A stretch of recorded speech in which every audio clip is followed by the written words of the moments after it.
இந்த துதி ஆராதனையும் நடத்தும்படியாக நமத்திலே வந்திருக்கிற இயேசு பார்த்து கொள்வார் ஊழியத்தின் வழியாக பொள்ளாச்சியிலே அங்கே இருந்து ஆண்டவருடைய நாமத்தை மகிமைப்படுத்தி வருகிற அருமையான சகோதரர் டென்னிஸ் ராஜா அவர்களை மீண்டுமாக திருச்சபையின் சார்பிலே அன்போடு கூட நான் வாழ்த்தி வரவேற்கிறேன். அருமையான இசைக்கருவி வாசித்த அருமையான சகோதரர் வசந்த் அவர்களையும் அன்போடு ஒரு வார்த்தைகளே கல்லூரியிலே என்னுடைய ஜூனியர் அவர்களையும் ஆண்டவர் வல்லமை எடுத்து பயன்படுத்தி வருகிறார். இப்போது நாம் அருமையான அவனுடைய ஊழியத்தின் பகிர்வுகளையும் அவருடைய ஆண்டுடைய வார்த்தையும் நாம் கேட்போம். அல்லேலூயா. நல்ல பரிசுத்த ஓய்வு நாள் ஆராதனையிலையும் அடியேனையும் இந்த நாளில் பிரசங்கிக்கும்படி நல்ல வாய்ப்பை தேவன் தந்ததற்காக நன்றி செலுத்துகிறேன். வாய்ப்பை ஏற்படுத்தி கொடுத்த அருமையான சபை போதகர் ஐயா அவர்களுக்கும் அருமையான கமிட்டி அங்கத்தினருக்கும் திருச்சபையாருக்கும் நான் மிகவும் நன்றியை செலுத்துகிறேன். இயேசு பார்த்து கொள்வார் என்கிற ஒரு ஊழியத்தை சமீ மாதங்களாக கிட்டத்தட்ட ஒரு 7 மாதங்களாக இதை கர்த்தர் என்னுடைய கரங்களை கொடுத்து பொள்ளாச்சியை மையமாக வைத்து நான் அந்த ஊழியத்தை செய்து வருகிறேன். ஊழிய பாதையிலே கிட்டத்தட்ட 15 ஆண்டுகள் நான் அந்த ஊழிய பாதையிலே இருக்கிறேன். 10 ஆண்டுகள் ஸ்தாபனத்தோடு இணைந்து முழு நேரமாக அநேக மிஷினரிகளை அனுப்புகிற ஒரு பாக்கியத்தை எனக்கு கொடுத்தார். அல்லேலூயா. உங்களுக்கு தெரியாதது ஒன்றுமில்லை. ஆனாலும் கூட ஆண்டவர் எனக்கு கொடுத்த ஒரு பெரிய பாரம், அந்த பாரத்தை நான் அதிக ஆண்டுகளாய் ஜெபித்தேன். ஆண்டவர் ஆதியாகமம் 22ஆம் அதிகாரத்திலிருந்து எனக்கு ஒரு வார்த்தையை கொடுத்தார். நான் ஆண்டவரை சொந்த இரட்சகராக ஏற்றுக்கொள்ளும் பொழுது என்னுடைய ஆழமான இருதயத்திலே கொடுத்த ஒரு வார்த்தை யெகோவா ஈரே. அன்றைய ஆபிரகாம் ஈசாக்கை பலியிடும் பொழுது அந்த பலி செலுத்துவதற்கு தன் மகனை, ஒரே ஒரு மகனை கொண்டு அங்கே அர்ப்பணிக்கும் போது தான் விசுவாசத்தோடு கடந்து போனான். தன்னுடைய ஒரே மகனை பலி செலுத்த ஆண்டவர் அங்கே அந்த இடத்துல அவனை காப்பாற்றுகிறார். அங்கே ஒரு ஆடு புதரிலே சிக்கி அதை நிற்கிற பொழுது ஆபிரகாம் அங்கே பெயரிடுகிறார். என்ன பெயரிட்டார்?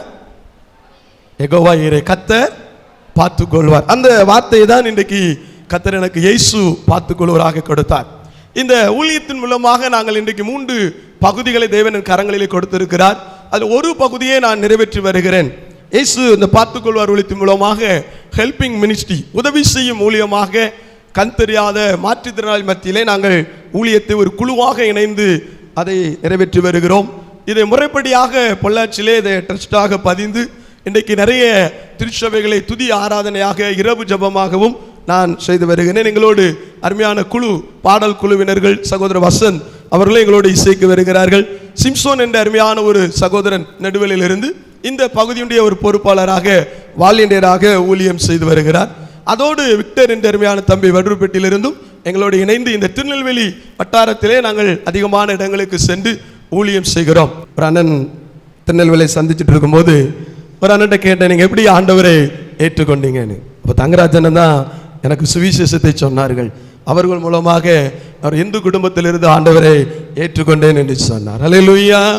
அருமையான அண்ணனுக்கு கிட்டத்தட்ட கடந்த 5 ஆண்டுகளாக நான் மாதந்தோறும் 5 வருடங்களாக நான் மாதந்தோறும் அண்ணனுக்கு ரீசார்ஜ் செய்து வருகிறேன். ஆண்டவர் எனக்கு கொடுத்த ஒரு பாரம். இன்றைக்கு இந்த ஊழியத்தின் மூலமாக பொள்ளாச்சியிலே ஒரு அலுவலகம் இருந்து அங்கிருந்து நாங்கள் குழுவாய் செயல்படுகிறோம். பொள்ளாச்சியிலே மாதந்தோறும் ஒரு நபருக்கு 2000 ரூபாய் அடங்கிய மளிகை பொருட்களை கொடுத்து அவளுக்கு சுவிசேஷத்தை சொல்லியிருக்கிறோம். திருநெல்வேலியிலையும் ஒரு சகோதரர் அண்ணன் சொன்னது போல இப்பொழுது நாங்கள் மாதம் 2 குடும்பங்களுக்கு மாதந்தோறும் மளிகை பொருட்களை 2000 ரூபாய் அடங்கிய மளிகை பொருட்களை கொடுக்கிறோம். ஒருவேளை நீங்கள் யோசிக்கலாம், ஏன் அதை செய்யணும் அப்படின்னு. ஐயா ஒரு வசனம் சொன்னாங்க, என்ன நீங்கள் நன்மை செய்ய திராணி இருக்கும்போது செய்யத்தக்கவளுக்கு செய்யாமல் இராது. அல்லேலூயா. நாங்கள் இதை ஆரம்பிக்கும் போது 2 குடும்பங்கள் முன்பாக வந்து நாங்கள் அதை செய்கிறோம் என்று சொன்னார்கள். அதுபோல நாங்கள் ஒரு 40 பார்வையற்றவர்களுக்கு பொள்ளாச்சி பகுதியில் ஒரு விசேஷித்த ஆராதனை நடத்தி அவளுக்கு மளிகை பொருட்கள், பேக்கு, அவங்களுக்கு ஒரு 1.5 மணி நேரம் சுவிசேஷங்களை அறிவித்தோம். நேற்று தினத்திலே நான் பனகுடியிலே ஒரு 70 கண் தெரியாதவர்களுக்கு ஒரு ஸ்தாபகத்திலே உதவி செய்தார்கள். எங்கள் செய்திக்காக அழைத்திருந்தார்கள். நானும் எனது அண்ணனும் டீமுமாக கடந்து சென்று கர்த்தருடைய வார்த்தையை பகிர்ந்து கொண்டோம். இப்படியாக நான் முழு நேர ஊழியத்திலே ஆண்டவர் என்னை இணைத்து பயன்படுத்துகிறார். நாங்கள் எப்படி இதை ஊழியத்தை நிறைவேற்றுகிறோம் என்று சொன்னால், மாதந்தோறும் சில குடும்பங்கள் காணிக்கை அனுப்புகிறார்கள். அதோடு நாங்கள் போகிற இடத்திலே சேமிப்பெட்டியை 4 மாதத்துக்கு ஒரு முறை நாங்கள் அதை கொடுத்து அதை கலெக்ட் பண்ணுகிறோம். என்னுடைய குழு வெளியே நிற்பார்கள். கர்த்தர் உங்களிடத்தில் ஏவுவாரானால் நீங்கள் நிச்சயமாக இதை வாங்கி செல்லுங்கள், கட்டாயமாயும் அல்ல, விஷனமாவும் அல்ல. உங்களுடைய விருப்பம் போல, கர்த்தர் உங்களை ஏவுதல் போல நீங்கள் செய்யுங்க. நம்முடைய கிராமத்தை சார்ந்த மகனாக நான் இன்றைக்கு எழும்பி நிற்பதிலே நான் மகிழ்ச்சி அடைகிறேன். நீங்கள் மகிழ்ச்சி அடைகிறீங்களா? அல்லேலூயா. என்னுடைய பாடல் 2 பாடல் எலியோன் மிஷன் இந்த யூடியூப் சேனல் வழியாக நான் வெளியிட்டிருக்கிறேன். நான் அநேக பாடல் எழுதியிருக்கிறேன். ஆனால் ஒவ்வொரு பாடல்களும் குறைந்தது 30,000 வரையில் அது செலவாகும். சாதாரண மொபைல் எடுத்தால் நார்மலாக இருக்கும், ஆனால் அந்த வேலை நடக்கிறது. அதோடு என்னுடைய மெசேஜ் அந்த எலியோன் மிஷன் யூடியூப் சேனல் வழியாக வருகிறது. செய்திக்கு முன்பாய் கண்களை மூடி நம்ம ஒரு விசை ஜெபம் பண்ணுவோமா? கண்களை மூடி ஆண்டவரோட கர்த்தருடைய வார்த்தை நம்மளோடு பேசட்டும். கர்த்தருடைய வார்த்தை நம்மளோடு பேசட்டும். குயவனே குயவனே பாடப்பின் காரணரே கள்ளி மன்னான என்னையோமே கண்ணோக்கி பாச்சிடுமே. குயவனே குயவனே பாடப்பி காரணரே கள்ளி மன்னான என்னையோமே கண்ணோக்கி பாச்சிடுமே. செபிக்கிறோம். ஆண்டவரே, நாங்கள் ஒரு களிமண் அப்பா, குயவனாகிய நீர் எங்களை கண்ணோக்கி பாருங்க. நீங்கள் வணங்குவீர்கள் என்று சொன்னால் எங்கள் வாழ்க்கை வளமாக இருக்கும் அப்பா. இப்பொழுதும் ஐயா உடைய வார்த்தையை நாங்கள் ஆண்டவரே இந்த இடத்துல அடியேன் தியானிப்பை பேச இருக்கிறேன். என்னை மறைத்து நீங்க வெளிப்படுங்கப்பா. எங்க எல்லாருக்கும் உங்க வார்த்தை வெளிப்படுவதாக என்று நாங்கள் ஜெபிக்கிறோம். எங்களுடைய குறைகள், எங்களுடைய குற்றங்கள், பாவங்களை தயவாய் மன்னிங்கப்பா. இந்த பரிசுத்த பலிபீடத்திலே வந்து நிற்குவதற்கு தகுதியில்லாத எங்களை நீ தகுதிப்படுத்தினீரே. ஸ்தோத்திரம். ஆலயத்திற்கு புறம்பா நிற்கக்கூடிய எங்களை இந்த ஆலயத்திற்கு கொண்டு வந்தீரே தெய்வமே, நாங்கள் நன்றி செலுத்துகிறோம். எங்கள் ஒவ்வொருவருடைய வார்த்தை வெளிப்படுவதாக, எங்கள் ஒவ்வொருவரையும் இந்த வார்த்தை பலப்படுத்தட்டும் என்று ஜெபிக்கிறோம். என்னை மறைத்து உங்களை வெளிப்படுத்துங்க. இயேசு மூலம் ஜெபிக்கிறோம். ஜெபங்கேலும் நல்ல பிதாவே, ஆமென். வாசிக்கலாம். 2 நாளாகமத்தினுடைய புஸ்தகம் 17ஆம் அதிகாரம். 2 நாளாகம புஸ்தகம் 17ஆம் அதிகாரம் 4ஆம் வசனத்தை வாசிக்கலாம்.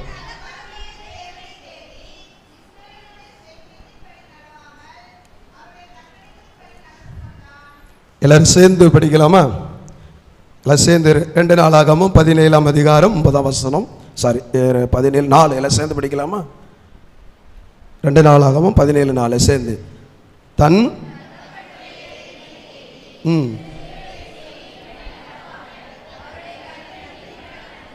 அல்லேலூயா. இந்த நாளிலே நான் வாசித்த இந்த வசனத்திலிருந்து ஒரு தலைப்பை கொடுக்க விரும்புகிறேன். இந்த பகுதியில் வருகிற நபரானது யோசபாத் ராஜா. அல்லேலூயா. எல்லாருக்கும் தெரிந்த வேதாகமம் தான், தினமும் நாம் படிக்கிற வேதாகமம் தான். இந்த நாளிலே இதில் ஒரு தலைப்பு என்னவென்று சொன்னால், தேவனுக்கு பயப்படுகிறாயா? அல்லேலூயா. தேவனுக்கு பயப்படுகிறாயா? இந்த யோசபாத் ராஜா தான் ஆட்சி செய்த காலங்களிலே எப்படி தேவனுக்கு பயந்து நடந்தார், எப்படி தேவனுக்கு பயந்ததினாலே கர்த்தர் அவரை ஆசீர்வதித்தார் என்பதை நான் உங்கள் மத்தியிலே பகிர்ந்து கொள்ள இருக்கிறேன்.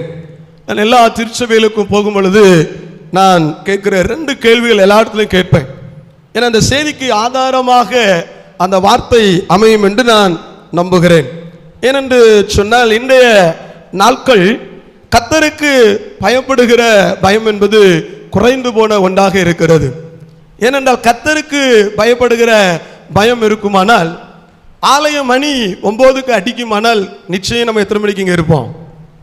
எத்தனை மணிக்கு இருப்போம் சொல்லுங்களேன். எல்லாம் யோசிக்காங்க. நாங்களே லேட்டாகி தான் வந்தோம். எப்படி நான் வந்து சொல்ல முடியும் இல்லையா?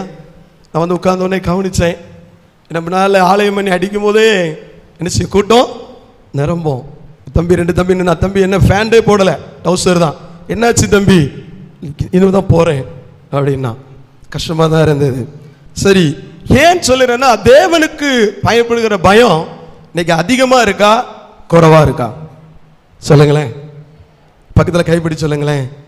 தேவனுக்கு பயப்படுகிற பயம் உங்களுக்கு அதிகமாக இருக்கா குறைவாக இருக்கா? நிறைய சொல்றாங்க உள்ளத்துக்குள்ள, வெளியே வேணா சொல்லலாம். ஏனென்றால் தேவனுக்கு பயப்படுகிற ஒரு பயம் இன்றைக்கு உலகத்திலே, உலக நாடுகளிலே இல்லை.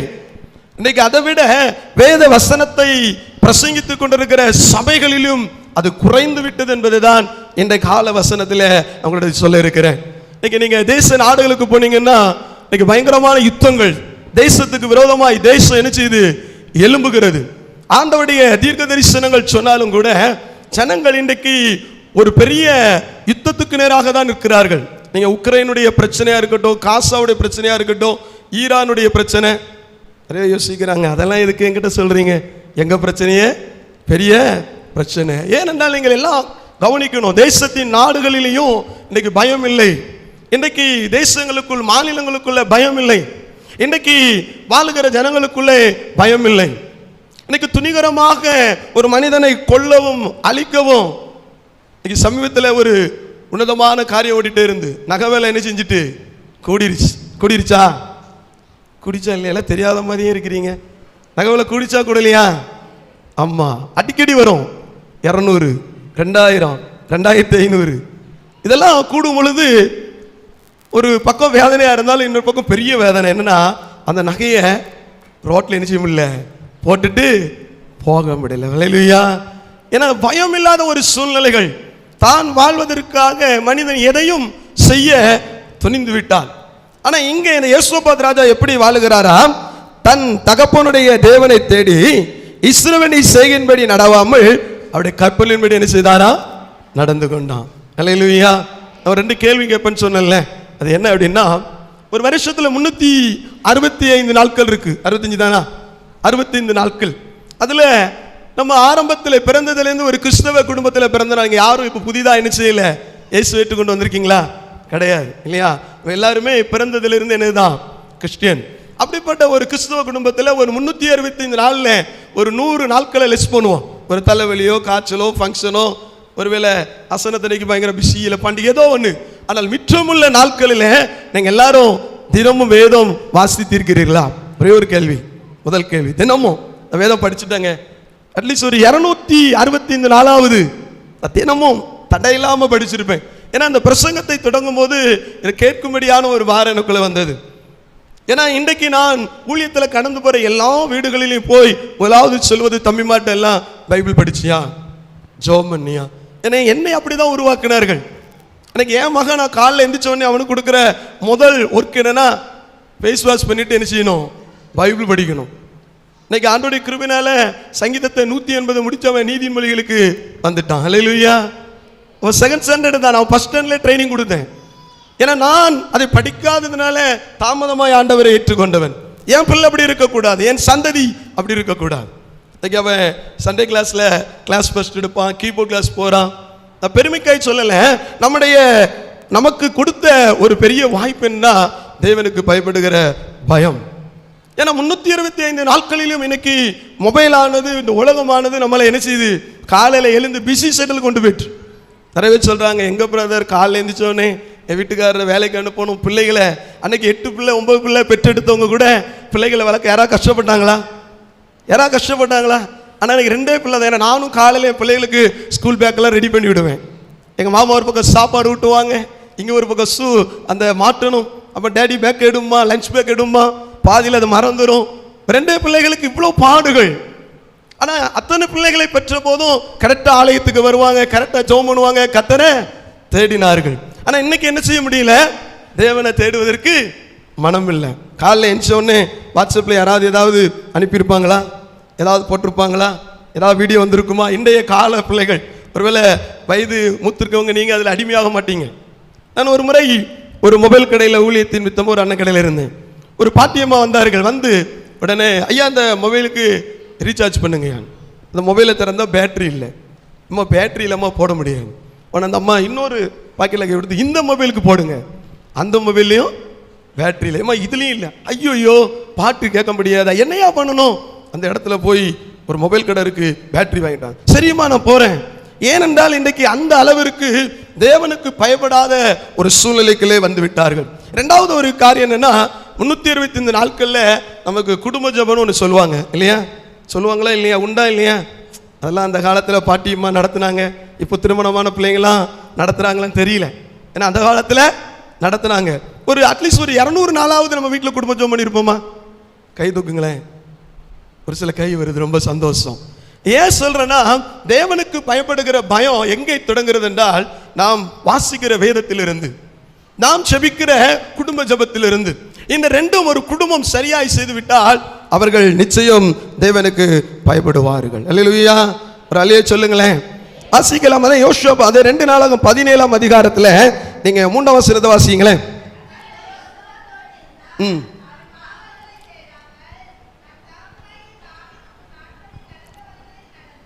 பாருங்க, இந்த யோசுவா எப்படி வாழ்கிறார். அவருக்கு முன்னால் அவருடைய தகப்பனாகிய ஆசா, அவரும் கர்த்தருக்கு பயந்தாலும் சில காலங்களிலே கர்த்தருக்கு என்ன செய்யல, பயப்படல. ஆனால் யோசபாத்தோ அவருடைய தகப்பனாகிய தாவீது தேடினது போல. என்றால் எல்லா ராஜாக்களிலும் தேவனை அதிகமாக தேடினது யாரு சொல்லுங்க?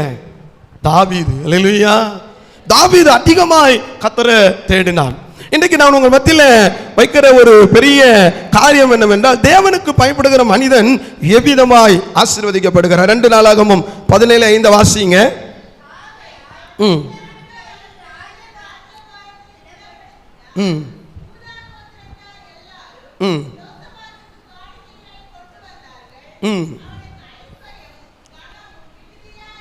ஹல்லேலூயா. இங்க பாருங்க, இந்த யோசபாத் ராஜாவுடைய வாழ்க்கையில நீங்க மற்ற ராஜாக்களை பார்க்கும்போது யுத்தங்கள் நடக்கும், பிரச்சனைகள் வரும், போராட்டங்கள் வரும்.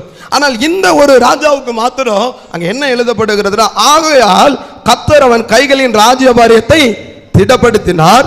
யூதா கோத்தாத்தார் எல்லாரும் யோசபாத்துக்கு என்ன செய்தாங்களா? காணிக்கை கொண்டு வந்தார்கள்.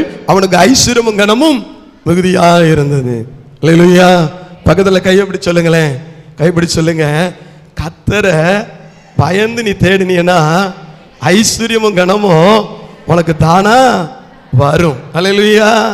பக்கத்து வீட்டில் இருக்கிற தோட்டத்தை பார்க்க வேண்டிய அவசியம் இல்லை, பக்கத்து வீடு காம்பவுண்டை பார்க்க வேண்டிய அவசியம் இல்லை, பக்கத்து வீட்டில் இருக்கிற பிரிட்ஜை பார்க்க வேண்டிய அவசியம் இல்லை, பக்கத்து வீட்டில் இருக்கிற சோபாவை பார்க்க வேண்டிய அவசியம் இல்லை. அல்லேலூயா.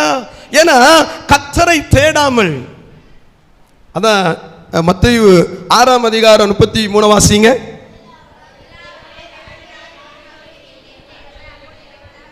சரி, நல்ல ஒரு வசனம், அழகா சொல்லிட்டீங்க. முதலாவது ராஜ்யத்தையும் அவருடைய நீதியும் தேடுங்கள், அப்பொழுது இவைகள்லாம் உங்களுக்கு கூட கிடைக்கும். சரி, அவருடைய ராஜ்யத்தையும் நீதியும் தேடு அழகா சொன்னீங்களே. வேதம் வாசிப்பதோட ராஜ்யம் இல்லையா? குடும்ப ஜெபம் செய்வதோட ராஜ்யம் இல்லையா? பக்கத்தில் கைப்பிடி சொல்லுங்களேன்.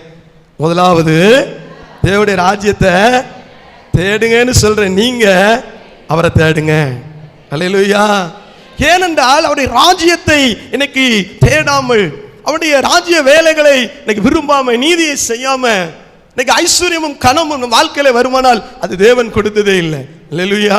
ஏனென்றால் அது பிசாசானவன் இன்னைக்கு தந்திரமாய் கொடுத்து வர்றான். இன்னைக்கு தந்திரமாக தான் அதை கொடுக்கிறான். ஏன் இன்னைக்கு நம்ம பிள்ளைகளை ஒரு கண்ட்ரோலுக்கு கொண்டு வர முடியல? இன்னைக்கு ஏன் நம்ம பிள்ளைகள் ஒரு பயப்படுத்துக்கு வரல? நான் ஊழியம் செய்த ஒரு 5 ஆண்டுகளுக்கு முன்பாக ஒரு தம்பி ஜாக்கப்னு ஒரு தம்பி சென்னையில், அவன் ஒரு சின்ன தம்பியாக இருக்கும்போது அவங்க அம்மா ரொம்ப ஏழ்மையான சூழ்நிலை. அப்போ நான் முதல் ஊழியத்தை செய்யும் போது அந்த பகுதியில் அந்த அம்மாட்ட சொன்னேன், ஏசப்பாக்காக நீங்கள் வாழுங்க, அவருக்காக நில்லுங்க, அவருக்காக அர்ப்பணிங்க, அவருக்காக ஊழியம் கூட செய்யுங்க, உங்களை ஆண்டவர் ஆசீர்வதிப்பாருன்னு. அவங்க கடையை கூட நடத்த முடியல. அந்த சமயத்தில் அந்த அக்கா முன் வந்து ஊழியத்துக்கு வந்தாங்க, ஊழியத்தை செய்தார்கள். அவங்க 2 பிள்ளைகளை படிக்க கஷ்டப்படும் போது அவங்க 2வது மகளை ஒரு குடும்பத்தார் வந்து பொறுப்படுத்தி படிக்க வைத்தார்கள். அல்லேலூயா. அந்த அக்காட்ட கேட்ட, ஆண்டவரை தேடினீங்களே, உங்களுக்கு என்ன கிடைச்சது? அவர் சொல்லுவாங்க, என் பிள்ளைய படிக்க வைக்க ஒரு குடும்பத்தை கத்த தந்தார். அல்லேலூயா. இன்னைக்கு 10 ஆண்டுகளாவது இந்த கடை அடைக்கல. அப்போ அதில் உள்ள தம்பி வளர்ந்து வந்துட்டான். வளர்ந்து வந்தோடனே நான் சமீபத்தில் போய் அந்த தம்பியை சந்தித்தேன். கல்லூரி போகிறான். தம்பி நீ எப்படி இருக்க? நல்லா இருக்கேன். ஜாக்கப் தினமும் பைபிள் படிப்பியா? அங்கிள் வந்து இப்படி நான் சொன்னேன், ஜாக்கப் உங்கள் அம்மா அப்பா எவ்வளோ கஷ்டப்பட்டாங்க, எவ்வளோ கஷ்டப்பட்டாங்க. இன்னைக்கு அந்த கஷ்டம் மாறி இருக்குன்னா, நீ இவ்வளோ தூரம் வந்திருக்குன்னா காரணம் யார்? கர்த்தர். கர்த்தர் உன்னை உயர்த்திருக்கிறார். நான் சொல்லிட்டு தினமும் பைபிள் படிக்கணும். திரும்ப நான் போகும்போது, தம்பி நீ பைபிள் படிச்சு? ஆமாண்ணே, நான் இப்போ யோபுவை முடித்து விட்டு நீதிமொழிகளுக்கு போகிறேன். அல்லேலூயா. ஏனென்றால் நம்முடைய முற்பிதாக்கள் நம்முடைய தேவனை தேடி வந்ததுனால தான் இந்த ஆசீர்வாதம். அது இல்லைன்னு சொல்ல முடியுமா? நம்ம வீட்டில் இன்னைக்கு யாராவது ஓலை குச்சியில் வாழ்றாங்களா? நம்ம கிராமத்தில் வாழ்றாங்களா? இல்லை இல்லையா? ஒரு சைக்கிள் வாங்குவதற்கு கூட எவ்வளோ கஷ்டப்பட்ட காலங்கள் நம்முடைய கிராமத்தில், ஒரு சாப்பாடுக்கு கஷ்டப்பட்ட காலங்கள். ஆனால் இன்றைக்கு ஆண்டவர் நம்மளை ஆசீர்வதித்திருக்கிறார் என்றால் நான் சொல்றேன், இதற்கு முன்னோர்கள் கர்த்தரை தேடினார்கள். அல்லேலூயா. யோசபாத் ராஜாவுடைய வாழ்க்கையில 17ஆம் அதிகாரம் 6ஆம் வசனத்தை வாசிங்க.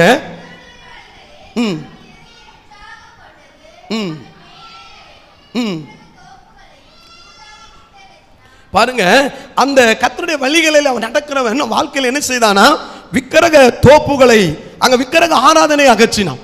இஸ்ரவேலுடைய காலங்களில் அவங்க அந்த கானான் தேசத்திற்குள்ள பிரவேசித்து அந்த தேசத்துக்குள் வாழும் பொழுது அங்கே ஏற்கனவே இருந்த விக்கிரக ஆராதனைகள் எல்லாம் அந்த தேசத்தை ஆளுகை செய்தது. அதை தாவீதின் காலத்திலே அப்புறப்படுத்தப்பட்டது, அது சாலமோன் காலத்திலே அப்புறப்படுத்தப்பட்டது. ஆனால் அதற்கு பிற்பாடு வந்த அவனுடைய மகன், அதுக்கப்புறம் வந்து ஆகாப் அவர்கள் என்ன செய்தாங்க, விக்கிரகத்தை நேசித்தார்கள், விக்கிரக ஆராதனையில முக்கியப்படுத்தினார்கள், விக்கிர ஆராதனைக்கு தான் முதலிடம் கொடுத்தார்கள். அதனால ஆண்டவர் அவர்கள் மேல் கோபமாக இருந்தார். ஆனா அந்த யோசபாத் ராஜா அப்படி இல்ல, விக்கிரக ஆராதனைகளை என்ன செய்தானா, தோப்புகளை அகற்றினான். அடுத்த வசனத்தை வாசிங்க.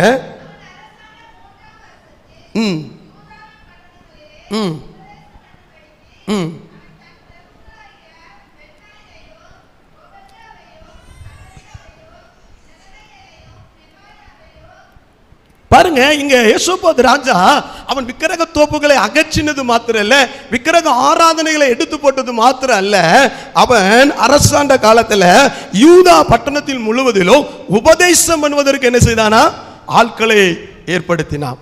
இன்னைக்கு நிறைய பேருடைய வாழ்க்கையில பிடிக்காத ஒண்ணு என்ன தெரியுமாங்க, சொல்லுங்களேன், உபதேசம்.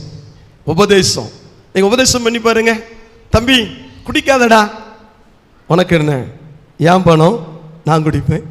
தம்பி தப்பு பண்ணாத, வேலையை பாரு, நான் வாழ்றேன்.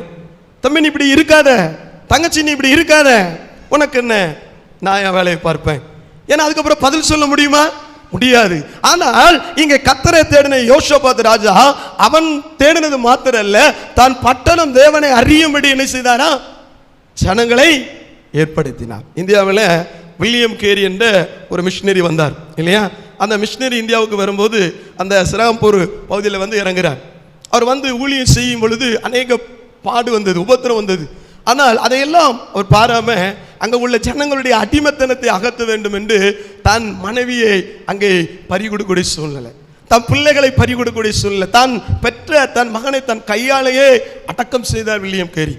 ஆனால் இந்திய தேசத்தில் தேவ ஜனங்கள் இன்னைக்கு அறியாமையில இருக்கிறார்களே, அவர்கள் அறிந்து கொள்ள வேண்டும், தன் தேசத்தை விட்டு இந்த தேசத்துல வந்து அந்த சுவிசேஷத்தை கொடுத்ததுனால தான் இந்த வேத புஸ்தகம் இந்தியாவிற்கு. ஒரு அல்லேலூயா சொல்லுங்களேன். ஸ்ரீகன் பாலையா இந்த மாநிலம் தமிழ்நாட்டுக்கு தரங்கம்பாடியில வந்து இந்த தமிழ்நாடு ஜனங்கள் இயேசுவை அறிய வேண்டும் என்ற ஒரு பாரம் அவருக்குள் இருந்ததுனால தான் இன்னைக்கு வேதாகமும் நம்ம கையில. யார் கொண்டு வந்தா சொல்லுங்களேன், சிகன் பாலையா. எங்களுக்கு தம்பிமாருக்கா தெரியுமா? எங்களுக்கு எங்க தெரியும், எங்களுக்கு நல்லா யூடியூப் சேனல்ல இருந்து ஏதாவது வடை சுட, பஜ்ஜி சுட, ஏதாவது ஒரு விளையாட வைக்க, இந்த உலகத்துக்குள்ள காரியத்தை செய்ய எல்லாத்துக்கும் எங்களுக்கு தெரியும். நான் ஏன் சொல்லுறேன் என்றால், ஒரு கடைசி காலத்தில் நாம் போய் கொண்டிருக்கிறோம். உலகம் ஒரு அழிவை நோக்கி போகிறது. தேவனுக்கு பயம் இல்லாத ஒரு காலத்தில் போறோம். இந்தியாவில் 148 கோடி ஜனங்கள் பெருகிவிட்டார்கள். அவர்களுக்கு சுவிசேஷம் அறிவிக்க வேண்டும் என்று துடிக்கிற நாம் முதலாவது அந்த சுவிசேஷத்திலே வளர்ந்திருக்கிறோமா? முதலாவது அந்த வார்த்தையிலே வளர்ந்திருக்கிறோமா? முதலாவது அந்த சத்தியத்திலே வளர்ந்திருக்கிறோமா? ஏனென்றால் யோசபாத் ராஜா அதை உருவாக்கினார். அதே 2 நாளாகவும் 17:9 வாசிங்க.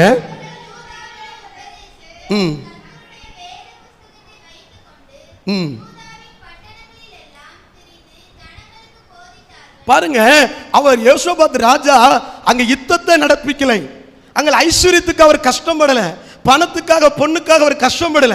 ஆனால் இன்றைக்கு நாம் வாழ்கிற வாழ்க்கையில ஒரு சாதாரணமான பணத்துக்காக பொண்ணுக்காக தான் என்ன செய்யறோம், கஷ்டப்படுறோம். உண்மையா இல்லையா? உண்மையா இல்லையா? ஆனா நீங்க வாசித்து பாருங்கள், யோசபாத் ராஜா அதில் கஷ்டப்படவில்லை, ஐஸ்வர்யமும் கனமும் தேடி வந்தது. அக்டோபர் லாஸ்ட் ஆனா மழை என்ன செய்யும், வரும். வருமா வராதா? நம்புறீங்களா? ஒரு அல்லேலூயா சொல்லுங்களேன். விவசாயம் நடக்குமா நடக்காதா? நடக்கும். ஏனென்றால் அது இந்த காலகாலமாக தேவன் கொடுக்கிறார். ஆனால் அதை விட்டுட்டு பார்த்தீங்களா, காலையில் முதல் ஆளாக எங்கே போயிருப்பாங்க, அந்த தோட்டத்தில் தான் நிற்பாங்க. முதல் ஆளா நீங்கள் போக மாட்டீங்க, போகிறவர்கள் இருக்கார்கள். சிலவங்க இந்த ஆலய ஆராதனைக்கு முக்கியத்துவம் கொடுக்கல. இன்னைக்கு நம்முடைய கிராமத்தில் ஒரு சேகரமாய் கர்த்தர் உருவாக்கி இருக்கிறார் என்றால் நாம் அவரை ஆராதிக்கும்படி. அல்லேலூயா. இவ்வளவு பெரிய கூடாரம் கொடுத்திருக்கிறான எதுக்காக? அவரை தேடும்படி. இத்தனை ஊழியக்காரர்கள் இந்த கிராமத்திலிருந்து போயிருக்கிறாங்கன்னா எதற்காக? தேவன் ஒரு நோக்கத்தை இந்த கிராமத்தில் வச்சிருக்கிறார். இல்லையே சொல்லுங்களேன். நான் எங்க போனாலும் சொல்லுவேன், எந்த ஊருனா கீழச்செருமங்கலம். எங்க ஊர்ல 20 ஊழியக்காரங்க மேல இருக்கிறாங்க. ஐயா இருக்காங்களா? நம்ம ஊர்ல இருக்கிறாங்களா? இருக்கிறாங்களா இல்லையா? தெரியுமா? டெய்லி எல்லாருக்கா ஜெபிக்கிறீங்களா? என்ன உத்தரகாண்ட்ல இருந்து கன்னியாகுமரி வரைக்கும் ஆண்டவர் ஆட்களை எழுப்பி இருக்கிறவர். அல்லேலூயா சொல்லுங்களேன். பாருங்கள், இந்த யோசபாத் ராஜா என்ன செய்தாராம்? இவர்கள் யூதாவில் உபதேசித்து கர்த்தருடைய வேதத்தை வைத்துக்கொண்டு யூதாவின் பட்டணங்கள் எல்லாம் திரிந்து ஜனங்களுக்கு போதித்தார்கள். பட்டணம் முழுவதும் என்னதுதான்? வசனம், சத்தியம், வார்த்தைகள் தான். அதனால் அவனுக்கு என்ன கிடைத்தது?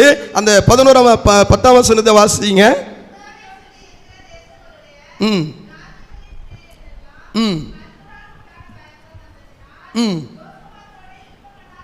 பாருங்க, இங்க யோசபாத் தன் தேசத்துல வேத வசனத்தினால் வார்த்தைகளை கொடுத்ததுனால அந்த யூதா தேசத்தை சுற்றி இருக்கிற ஜனங்கள் எல்லாம் என்ன செய்தார்களா?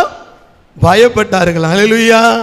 பக்கத்துல கை கொடுத்து சொல்லுங்களேன், நீங்க கர்த்தரை தேடுனா உங்களுக்கு ஒரு யுத்தம் என்ன செய்யாது?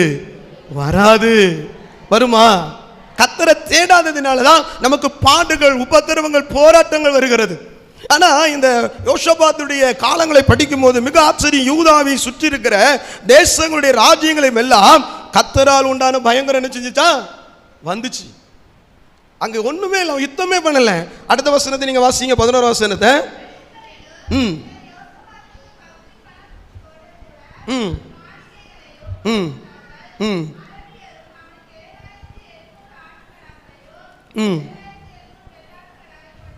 அல்லேலூயா.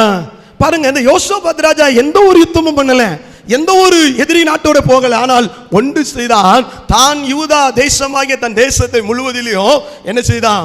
வேத வசனங்களை கொடுத்தான். அதனால பெலிஸ்திய தேசங்களில் இருந்து அவனுக்கு என்ன செஞ்சுச்சான்? ஆடு மாடுகள் என்ன செய்தது? வந்துருது. கர்த்தரை தேடுகளுக்கோ ஒரு நன்மை என்ன செய்யாது? குறைபடாது. சொல்லுகிற நம்ம கர்த்தரை என்ன செய்யணும்? தேடணும். அடுத்ததாக நாங்கள் பார்க்கிறோம், அந்த ராஜா அப்படி செய்யும் போது வாழ்க்கையில் என்ன நடந்ததாம்? வாசிங்க, 17ஆம் அதிகாரம் 12ஆம் வசனத்தை வாசிங்க.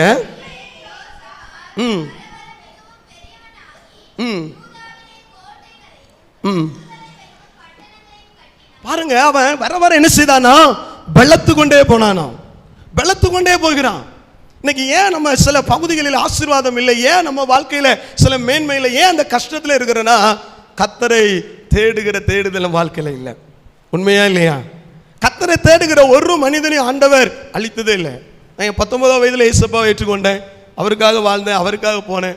இன்னைக்கு சொல்வேன், என்னுடைய படிப்பு குறைவானாலும் என் பிள்ளைங்க இன்னைக்கு கிளாஸ் ஃபர்ஸ்ட் தான் வராங்க. அல்லேலூயா. என் மைண்ட் சொல்லுவான், டேடி நான் 16 மெடல் வச்சிருக்கேன். சின்னவன் சொல்லுவான் 14 மெடல். அதை பார்க்கும்போது சொல்லுவேன், தேவனை தேடுகிற சந்ததியை கர்த்தர் ஆசீர்வதிப்பார். அல்லேலூயா. பாருங்க, இந்த யோசபாத்துடைய வாழ்க்கையில ஒரு பக்கம் தேடுதல் இருந்தாலும் இன்னொரு பக்கம் வாழ்க்கையில தவறு இருந்தது. அந்த காலத்தில் ஆகாப் ஆட்சி செய்து கொண்டிருக்கும் போது விக்கிரக ஆராதனைகளை நிறைந்தவனாய் இருந்தான். அந்த காலங்களில் ஆகாப் ராஜா பாகால் தீர்க்கதரிசிகளை நம்பினான். இன்னைக்கு அநேகர் யாராவது வந்து ஏதாவது சொல்லிட்டா போதும், கொஞ்சம் உங்க வீட்டில் அப்படின்னு சொன்னா போதும், கிளம்பிடுவாங்க பின்னால. நீங்க இருக்க மாட்டீங்க. நிறைய இடங்கள் இருக்கிறாங்க.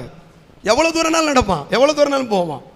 மொட்டை போடணுமோ போடுவான், கையை வெட்ட மாட்டான். அல்லேலூயா. காரணம் என்னன்னா, அந்த அளவுக்கு தேவனை மறந்து போற ஒரு கூட்டம். அதில் ஆகாப் ஒருவன். 18ஆம் அதிகாரம் 2ஆம் வசனத்தை வாசிங்க.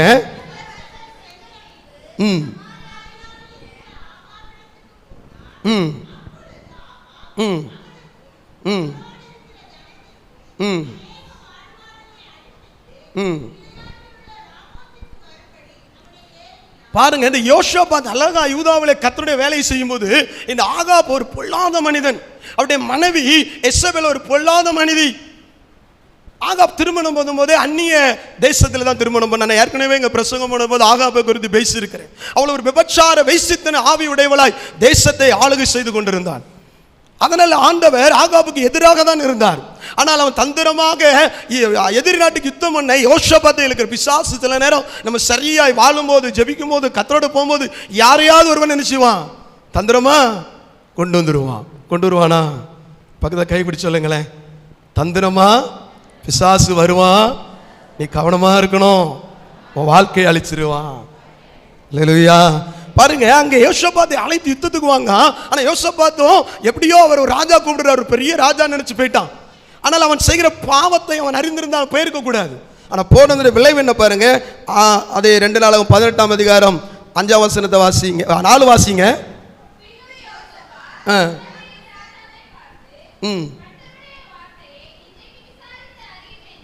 பாருங்க, இங்க யோசபாத் ஒரு தேவனுடைய பிள்ளையா இருந்தனால அவன் சொல்றான், யுத்தத்துக்கு போற உண்மைதான், நாம் தேவனுடைய சத்தத்தை கேட்போம்.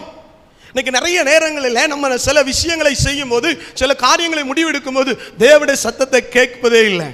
அதனுடைய விளைவு என்பது தம் பிள்ளைகளுடைய வாழ்க்கையில எதிர்காலங்களில் சில பாடுகள் வருகிறது. அதை நம்ம உணரணும். ஆனால் இந்த யோசபாத் ராஜா தான் தவறான ஒரு இடத்துக்குள் வைத்த ஒரு காரியத்தினால் என்ன பாடம் நிற்கிறான் பாருங்க. 5ஆம் வசனத்தை வாசிங்க.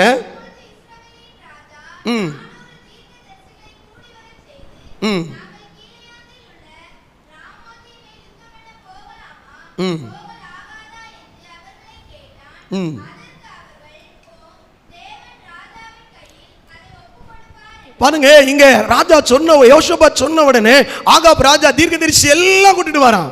ஆனா அது எல்லாம் யாரு? பாகாலின் தீர்க்கதரிசிகள். அவங்க எல்லாம் சொல்ல போகலாம் ராஜா. ஆனா யோசபாத்துக்கு ஒரு பெரிய கேள்விக்குறி. இவங்க இல்லாம வாசிங்க அடுத்த வசனத்தை.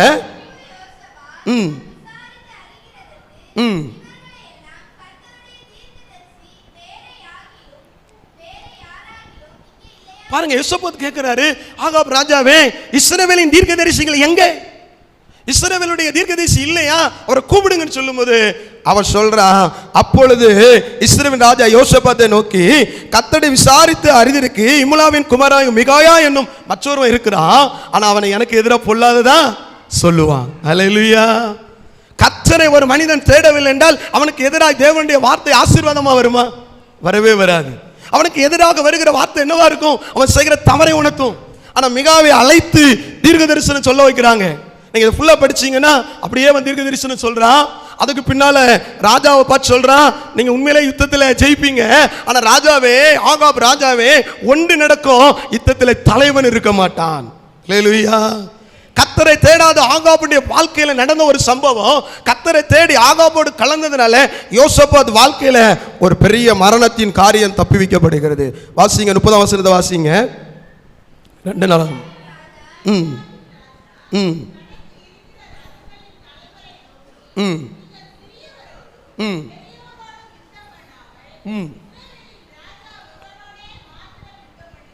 பாருங்க, இங்க அந்த ராஜா சொல்லுறான். ஏன்னா அதுக்கு முன்னால என்ன நடக்குன்னா, யோசபாத் ஆகாப் இப்படி சொன்னதுனால யோசபாத் ஒரு ஆலோசனை சொல்றான், இன்னைக்கு நீ ராஜாவாய் வேஷம் போடு, நான் ஒரு வீரனாய் வேஷம் போடுறேன்னு சொல்லி முந்தின வசனத்தில் வாசிக்கிறேன்.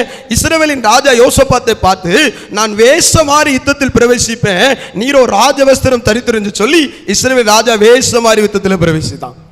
யோசபாத் அங்கே போகக்கூடாத இடத்துல போறான். கர்த்தர் அவனுக்கு ஒரு தருணத்தை மாற்றுகிறார். ஏனால் ஆகாப் அழிய வேண்டிய நேரம் வந்துட்டு. ஆகாபுடைய அழிவு என்பது தேவனுடைய கரம் குறிக்கப்பட்டது. அங்கே 32ஆம் வசனத்தை வாசிங்க. 31 வாசிங்க.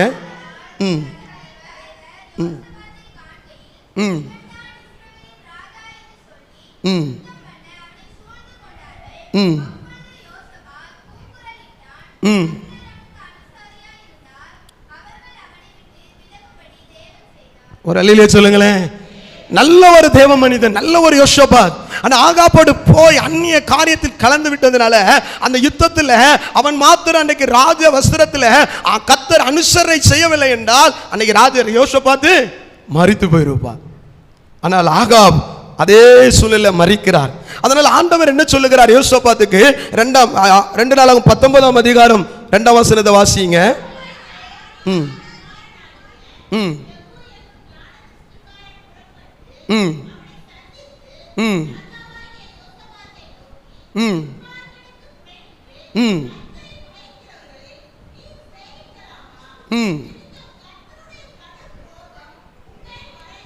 அல்லேலூயா. அங்க பாருங்க, யோசபாத் வாழும் பொழுது அவன் நல்ல ஆசீர்வதிக்கப்பட்டிருந்தாலும் கர்த்தர் வெறுக்கிற அருவருக்கிற ஒரு பாவமான காரியமாகி ஆகாபோடு அவன் போய் சம்பந்தம் கலந்ததுனால அவன் ஜீவன் அழிக்க வேண்டியது. ஆனா ஆண்டவர் சொல்றாரு, அந்த இடத்துல ஆண்டவர் அவனை காப்பாத்தினார். ஒருவேளை பிரியமானவர்களே, நீங்க இதுவரை எப்படி வாழ்ந்துள்ள தெரியல. இதுவரை ஒருவேளை உலக சிநேகத்தோடு உள்ளவர்களோடு நீங்கள் இருந்து உங்களுடைய தனி சபம், முழங்கால், வேத வாசிப்பு, தேவனை தேடுவரை நீங்க இழந்து விட்டால், என் கர்த்தருடைய வார்த்தை சொல்லுகிறது, நீங்கள் அதை விட்டு வெளியே வரவில்லை என்றால் உங்களுக்கு ஒரு ஆபத்து காத்திருக்கிறது. அல்லேலூயா. அதை விட்டு நீங்கள் வந்து விட்டால் உங்களுக்கு ஒரு தப்புவிப்பு காத்திருக்கிறது என்று சொல்லுகிறார். சிலர் சொல்லுவாங்கல்ல, ஒரே ஒரு நிமிஷத்துல இல்லைனா நான் போயிருப்பேன், ஒரே நிமிடத்துல என் வாழ்க்கை போயிருக்கும். அங்க யார் இருந்திருப்பா? கர்த்தர் இருந்திருப்பார். அல்லேலூயா. வாசிக்கலாம், அதே 2 நாளாகும் 19 அதிகாரம் 7 வசனத்தை வாசிங்க. ஆதலால் ம் ம் ம் ம் ம் ம் ம் பாருங்க, ஆதலால் எல்லாம் சேர்ந்து படிக்கலாமா? எல்லாம் சேர்ந்து படிப்போம். எல்லாரும் வேதாகமம் கொண்டு வந்திருப்பீங்க இல்லையா? எல்லாரும் திருப்புங்க 2 நாளாகும் 19 அதிகாரம். ஏனென்றால் கர்த்தருக்கு பயப்படுகிற பயத்தை ஆண்டவர் இன்றைக்கு தேசங்களிலும் நாடுகளிலும் எழுப்பி கொண்டிருக்கிறார். வாசிக்கலாமா? ஆதலால் கர்த்தருக்கு பயப்படுகிற பயம் ம் ம்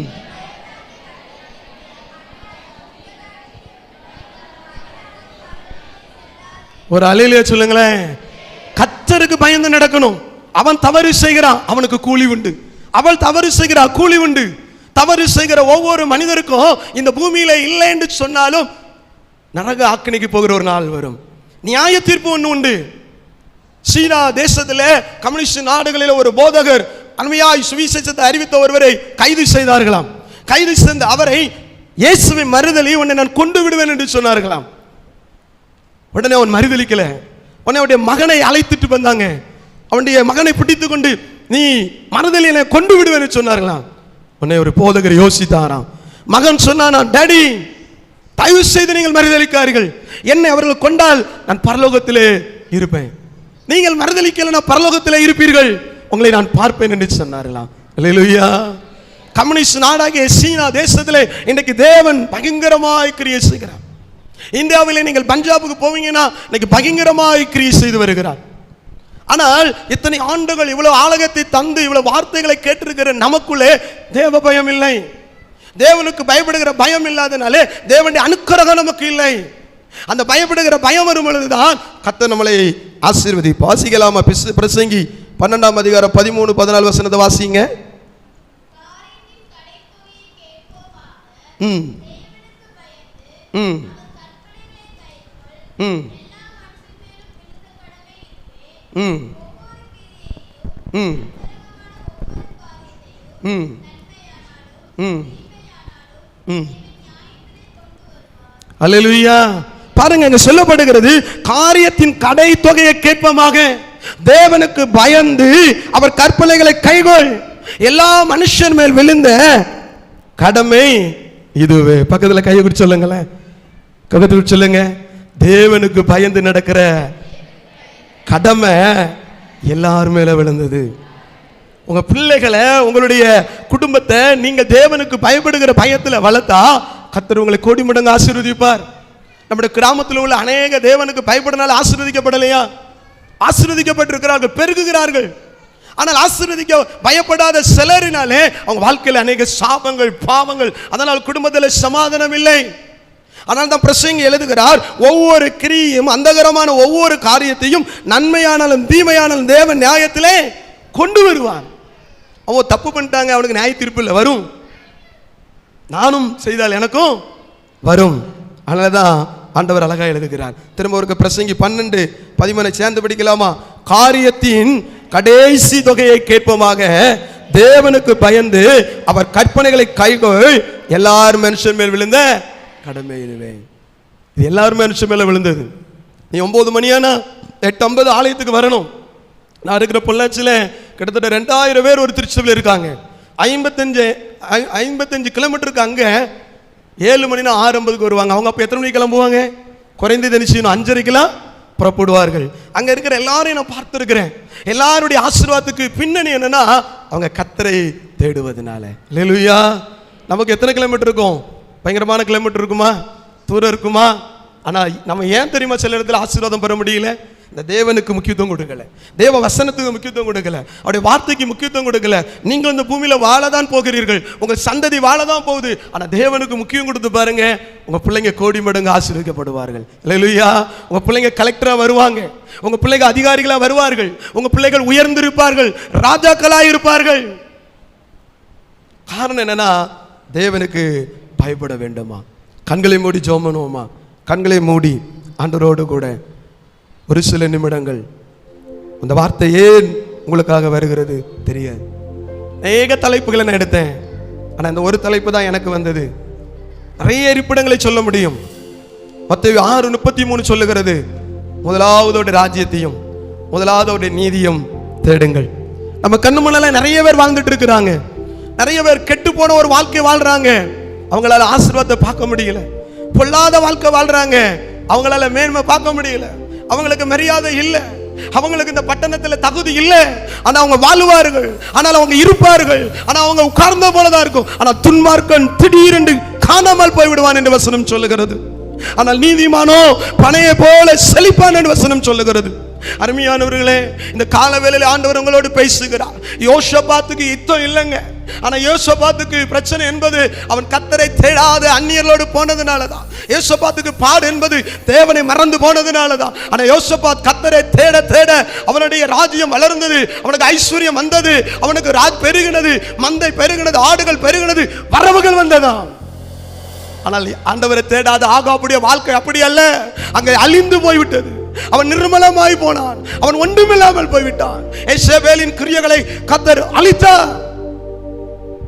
உங்களை எல்லாரையும் ஒப்பு கொடுங்க, யாரும் எப்படி வாழட்டும். நான் காலையில் எழுந்தா வேதம் வாசிப்பேன், நான் காலையில் எழுந்த முழங்கால் படிடுவேன். என் கணவன் வாசிக்கிறாரோ வாசிக்கலையோ, என் பிள்ளை வாசிக்கிறதோ வாசிக்கலையோ, நான் படிப்பேன். அது நிமித்தமாய் என் குடும்பம் ஆசீர்வதிக்கப்படும். கர்த்தராகிய இரட்சகராகிய இயேசு கிறிஸ்துவை விசுவாசி, அப்பொழுது நீ உன் வீட்டாரும் ரட்சிக்கப்படுவீர்கள் வேதம் சொல்லுகிறது.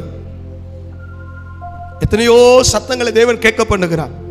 அதை வெறுமனை விட்டுட்டு போயிடாதீங்க, அதை யோனாத்தானை விடாதீங்க. வாலிப சகோதரனே சகோதரியே, இன்றைக்கு உன் வாழ்க்கையில நீ தேவனுக்கு பயப்படுகிற பயம் உனக்கு வரலனா, தேவனுக்கு கீழ்ப்படுகிற எண்ணம் உனக்கு வரலனா, உன் சந்ததி ஆசீர்வதிக்கப்படாது. உன் முற்பிதாக்கள் ஆசீர்வதிக்கப்பட்டதுக்கு ஒரே ஒரு காரணம் என்னன்னா, தேவனை தேடினார்கள். இந்த முற்பிதாக்கள் தேடினாலதான் இந்த கிராமம் இவ்வளவு செழிப்பு, இந்த கிராமம் இவ்வளவு ஆசீர்வாதம், இந்த சபை இவ்வளவு ஆசீர்வாதம். அதை மறந்துடாதீங்க. ஒரு தீர்மானம் எடுப்போமா, ஆண்டவரே யோசபாத்தை போல அப்பா வேதத்தை நேசிப்பப்பா, வேதத்தை தேடுவாப்பா, நான் முழங்கால் படிடுவேன், உமக்கு பயப்படுவான் ஆண்டவரே, உமக்கு பயப்படுவேன் ஒப்பு கொடுக்கிறேன். உங்க ஒவ்வொருவரையும் கர்த்தர் ஆசீர்வதிக்கிறார், உங்க ஒவ்வொருவர் மேலும், சிறுவர் மேலும் பெரியவர் மேலும். ஒருவேளை இந்த நேரத்தில் யோனாத்தானா இவனுக்கு என்னப்பா பிரசங்கம் பண்ணிட்டு போயிருவான், காணிக்கை வாங்கிட்டு போவான்னு யாராவது யோசிச்சீங்கன்னா, இவங்களுக்கு என்ன வேலை இதுதான் யோசிச்சீங்களா? ஆண்டவர் சொல்லுகிறார், உங்க வாழ்க்கையில உங்க காலம் வீணாய் போயிடும், உங்க நாட்கள் வீணாய் போயிடும். இந்த ஆலயத்தில் வந்து அசட்டை செய்து இதுல ஏதோ யோனாத்தான உட்கார்ந்து விளையாண்டுட்டு போனீங்கன்னா, வாலிப தம்பி, சகோதரா, சகோதரி, தகப்பனே, தாயே, உங்க காலங்கள் வீணாய் போயிடும். நான் சொல்லல, வேதம் சொல்லுகிறது. அவர் முகதாட்சனை பார்க்கிறவர் அல்ல. எல்லாருக்கும் நியாய தீர்ப்பு உண்டு, எல்லா மனிதருக்கும் உண்டு. இது நம்மேல் விழுந்த கடமை. அவருக்கு பயப்படுவதும் பக்தியாயிருப்பதும் நம்மேல் விழுந்த கடமை. பிரியமானவர்களே, அன்பின் ஆண்டவரே, இவ்வளவு நேரம் நீங்க இடைப்பட்டு பேசுறதுக்காக ஸ்தோத்திரம். கர்த்தர் கொடுத்த வார்த்தைகளுக்காய் நன்றி. என்னை திருச்சபையாய் பொறுமையோடு இந்த வார்த்தையை கேட்டதுக்காக ஸ்தோத்திரம். அப்பா, எனக்கு மாத்திரம் அல்ல, இந்த திருச்சபைக்கு இந்த வார்த்தையை கொடுத்தீங்க, ஸ்தோத்திரம். ஒவ்வொருவரையும் ஆசீர்வதிங்க. நீங்க திருச்சபையாரை பார்க்கும்போது கண்ணீர் இல்லாத, துக்கம் இல்லாத, உபத்திரம் இல்லாத, கஷ்டம் இல்லாத வாழ்க்கை இந்த பட்டணத்திலே வாழட்டும். எங்கள் அடுத்த சந்ததி பாவ சந்ததியா அல்ல, சபிக்கப்பட்ட சந்ததியா அல்ல, ஆசீர்வதிக்கப்பட்ட சந்ததியா எங்களுடைய அடுத்த சந்ததி இந்த கிராமத்திலே ஆசீர்வதிக்கப்படட்டும். அப்பா, உயரட்டும் என்று ஜெபிக்கிறோம். உயரட்டும். எங்க கமிட்டி ஆசீர்வதிங்க. திருச்சபைக்கு ஒரு குருவானவர்களை ஆசீர்வதிங்க. திருச்சபையில் செய்கிற பணிகளை ஆசீர்வதிங்க. ஊழியர்கள் புறப்பட்டு போன ஊழியக்காரர்கள், தாங்குற மிஷினரிகள், மிஷினரிமார்களை ஆசீர்வதிங்க. எங்க திருச்சபை இன்னும் ஊழியங்களையும் ஊழியக்காரர்களையும் அதிகமாய் தாங்கட்டும் கர்த்தாவே. நீர் அது செய்ததுக்காய் ஸ்தோத்திரம். அநேக ஏக்கங்கள் இங்கிருந்து ஆசீர்வதிக்கப்படுவதாக. என்னையும் ஊழியத்தை தொடங்க கிருபை தந்ததுக்காய் ஸ்தோத்திரம். எப்பொழுதும் இந்த திருச்சபைக்கு வந்தாலும் சாட்சியோடு வருவதற்கு கிருபை தாங்க. பாவத்தை எதிர்த்து போராட கிருபை தாங்க. என் நிமித்தமாய் திருச்சபைக்கு, இந்த கிராமத்துக்கு ஆசீர்வாதம் ஆண்டவரே. ஒப்பு கொடுக்கிறோம். இயேசு மூலம் ஜெபிக்கிறோம், ஜெபங்கேளும் நல்ல பிதாவே. ஆமென், ஆமென்.